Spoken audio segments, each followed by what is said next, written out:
विजयनगर के एक छोटे से गांव में रामलाल अपनी पत्नी सुमित्रा और बेटे मुकेश के साथ एक छोटे से घर में रहता था। रामलाल के माता पिता बचपन में ही गुजर चुके थे, इसलिए वो धर्मचंद के यहाँ मजदूरी करता था। उसकी पत्नी सुमित्रा एक बड़े जमींदार ठाकुर नारायण के घर पर साफ सफाई का काम करती थी। दोनों पति पत्नी मिलकर खूब मेहनत करते थे और अपने बेटे मुकेश के साथ कठिनाई भरा जीवन व्यतीत करते थे। यूं तो हमेशा ठंड के समय गांव में -2 डिग्री तापमान रहता था, लेकिन इस साल तापमान बहुत घट गया था, जिससे ठंड ने अपना कहर ढा दिया था। इस वजह से विजयनगर गांव के लोग बहुत ही ज्यादा ठंड से परेशान थे। दिन हो या रात, ठंड से गांव के लोग घरों में कैद हो गए थे। रामलाल ने सुमित्रा से कहा, हे भगवान, ये कैसी लीला है आपकी। देख रही हो इस साल कितनी ज्यादा ठंड पड़ रही है। इतनी कड़ी ठंड में काम करना भी मुश्किल हो गया है। पैर तो बाहर निकलते ही जमने लगते हैं। इतनी ज्यादा ठंडी में तो घर से बाहर निकलने का मन भी नहीं कर रहा। न जाने इस साल की ठंडी कैसे कटेगी। ठीक है सुमित्रा, अब मैं काम पर चलता हूँ, नहीं तो सेठ गुस्सा करेगा। सुमित्रा ने जवाब दिया, ठीक है, अब आप काम पर जाइए, नहीं तो धर्मचंद नाराज हो जाएगा। मुकेश बेटा, तुम्हारे पापा काम पर चले गए और मैं भी अब जा रही हूँ। तुम घर का ख्याल रखना और बाहर मत जाना। मैं जल्द ही लौट आऊंगी। मुकेश ने कहा, ठीक है माँ, मैं घर से बाहर नहीं जाऊंगा। आप जल्दी आना। बेटा, मैं खाना बना कर रख दी हूँ, तुम टाइम पर खाना खा लेना। अच्छा ठीक है बेटा, अब मैं चलती हूँ। इतना कहकर सुमित्रा भी काम पर निकल गई। थोड़ी देर में सुमित्रा जमींदार ठाकुर नारायण के घर पहुंच गई। जमींदार अपने स्वभाव के अनुसार कठोर और क्रोधी था। जैसे ही उसने सुमित्रा को देखा, चिल्लाते हुए कहा, अरे सुमित्रा, इतनी देर से आ रही हो? तुम्हें पता भी है कि इस ठंड में मेरे लोग घर का काम जल्दी खत्म करना चाहते हैं। लगता है काम की कीमत नहीं समझती हो। सुमित्रा ने विनम्रता से जवाब दिया, मालिक माफ कीजिए, आज ठंड इतनी ज्यादा थी कि समय पर उठ नहीं पाए, लेकिन मैं जल्दी जल्दी सब काम खत्म कर दूंगी। बस बहाने बनाना तो तुम्हें आता है। अगर आज से काम में कोई भी कोताही हुई तो तुम्हारा हिसाब कर दूंगा। याद रखना, तुम्हारी जगह लेने वालों की कमी नहीं है। जमींदार की यह सब बातें सुनकर सुमित्रा को बहुत दुख हुआ, लेकिन उसकी मजबूरी थी। वो चुपचाप अपना काम करने ही जा रही थी। तभी वहां जमींदार की पत्नी आ जाती है।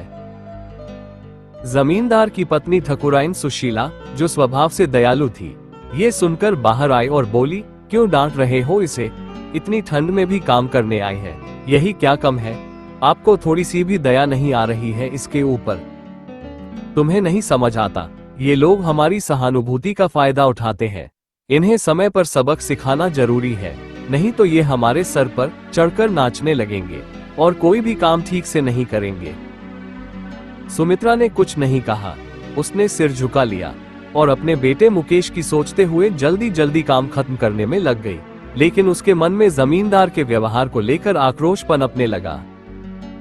दूसरी ओर रामलाल ठंड से कांपते हुए धर्मचंद के खेतों में काम कर रहा था।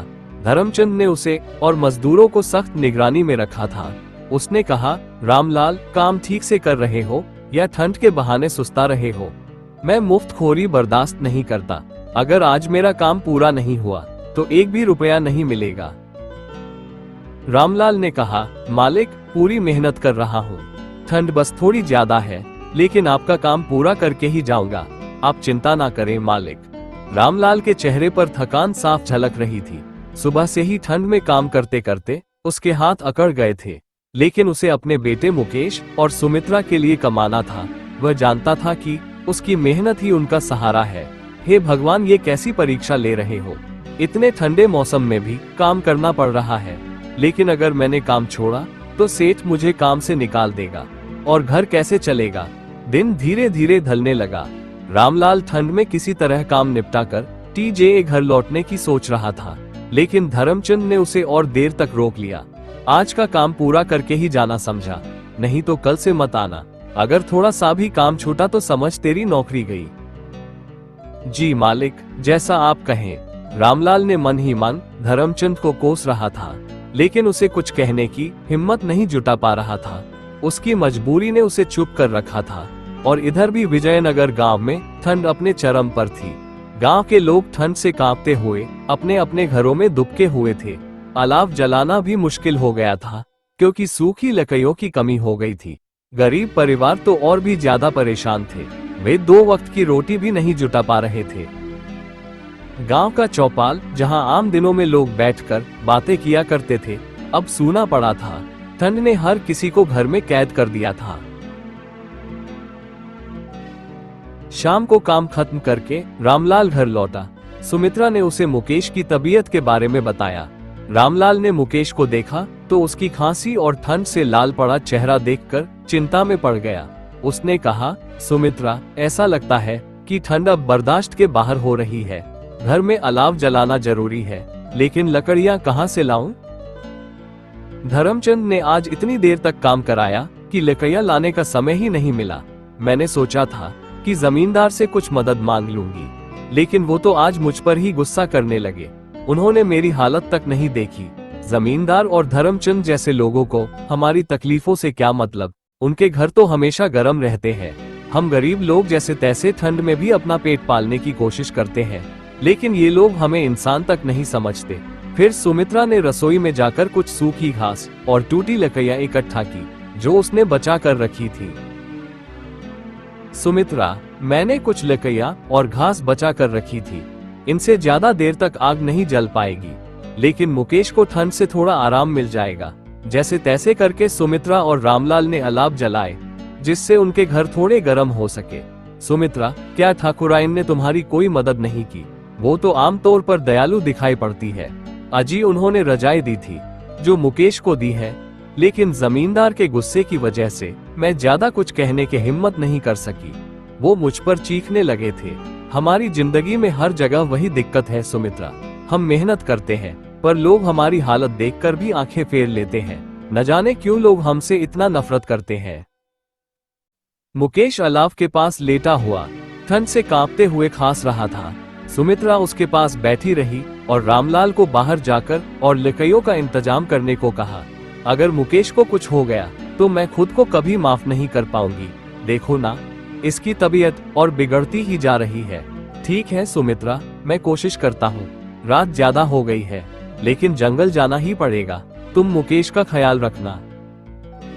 सुमित्रा ने कुछ सूखी घास और लकड़ियां इकट्ठा की, लेकिन वो बहुत कम थी। रामलाल ने कहा, मैं जंगल से लकड़ियां लेकर आता हूँ।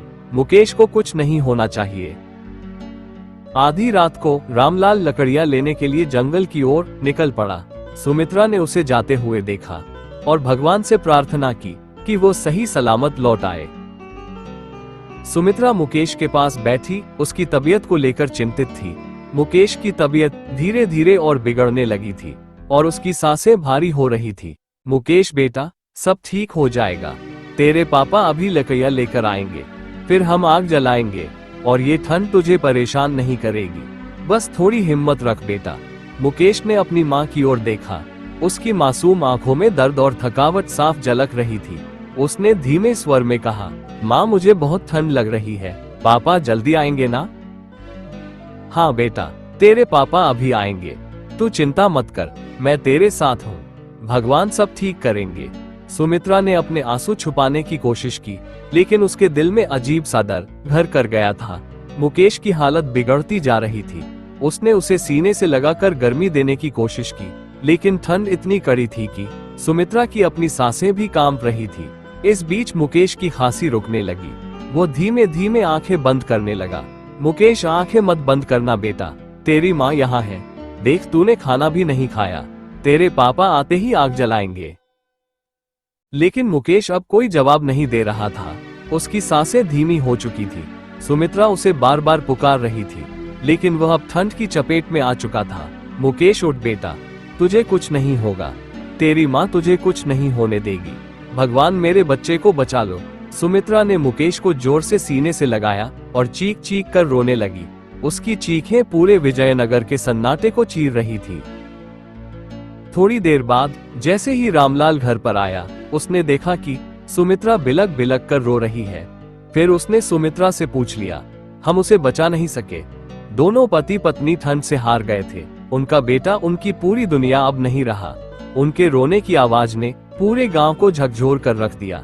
ये ठंड विजयनगर के कई घरों को ऐसे ही दर्द दे रही थी, और ये घर, जो सिर्फ कभी उनके बेटे की हंसी से गूंजता था, अब एक सुनसान खंडर जैसा लगने लगा था।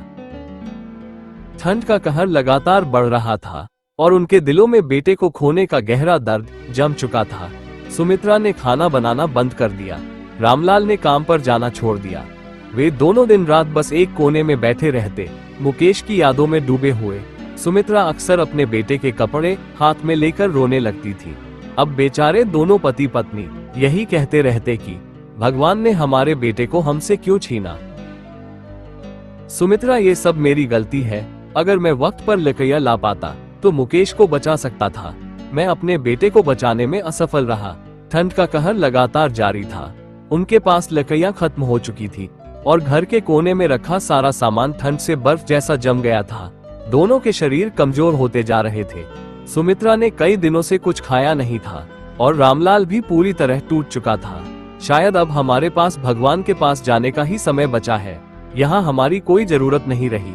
हमारा बेटा हमें पुकार रहा होगा। वो दोनों ऐसा कहकर अलाव के पास बैठकर सुबह का इंतजार करने लगे।